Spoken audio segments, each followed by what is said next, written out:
طبيعي جدا تختلف الطريقة اللي كل واحد فينا بيصرف بيها فلوسه، وده حسب الدخل الشهري لكل واحد كمان أو حجم الثروة.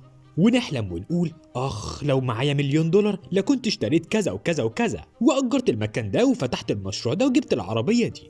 اطلب واتمنى أي حاجة في الدنيا. أي حاجة؟ أي حاجة.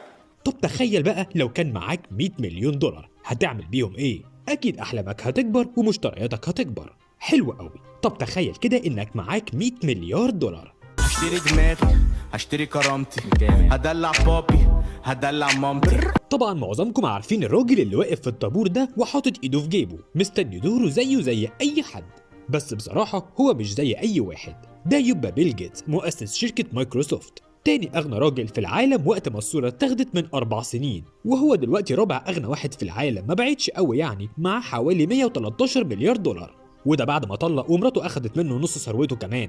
المهم الملياردير ده كان واقف قدام مطعم وجبات سريعه اسمه ديكس في مدينه سياتل، وبالصدفه شافه واحد من الموظفين راح مطلع الموبايل وواخده الصوره الحلوه دي وبدا ينشرها خلال جروب خاص بالموظفين. الحقوا يا جماعه شوفوا مين واقف في الطابور، لحد ما وصلت الصوره لمايك جالوس الموظف السابق في مايكروسوفت، فنشرها على فيسبوك وقال لما تبقى ثروتك $100,000,000 وبتدير اكبر منظمه خيريه في التاريخ وتقف في الصف عشان تشتري همبرجر وبطاطس وكولا زي باقي الناس، هي دي الطريقة اللي بيصرفوا بيها الأغنياء الحقيقيين، مش زي بتوع البيت الأبيض. وكان يقصد بالجملة دي غنى الرئيس الأمريكي السابق دونالد ترامب. الصورة وقتها عدت 20,000 لايك و15,000 شير. طب عارفين تمن الوجبة اللي اشتراها بيل جيتس كام؟ خلينا نتخيل إنه طلب وجبة كاملة متكاملة، يعني برجر فاخر من الآخر مع شوية بطاطس ومعاهم المشروب.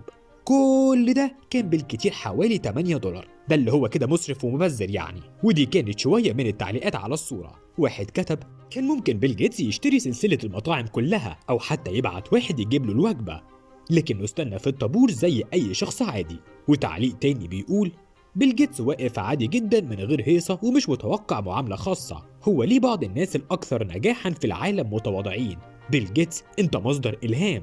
وناس تانية بقى قالت لك بلا تواضع بلا بتاع، ده بيظهر انه غني لكنه غبي، مش عشان استنى في الطابور لكن بسبب اختياراته الفظيعة في الاكل، بمعنى ان مطعم ديكس اكله اي كلام. ودي مش اول مرة جيتس يشتري من مطعم وجبات سريعة. ومش بس كده، ده كمان معاه بطاقة ذهبية من ماكدونالدز بتسمح له ياكل وجبات مجانية في اي فرع من الفروع في العالم كله ومدى الحياة.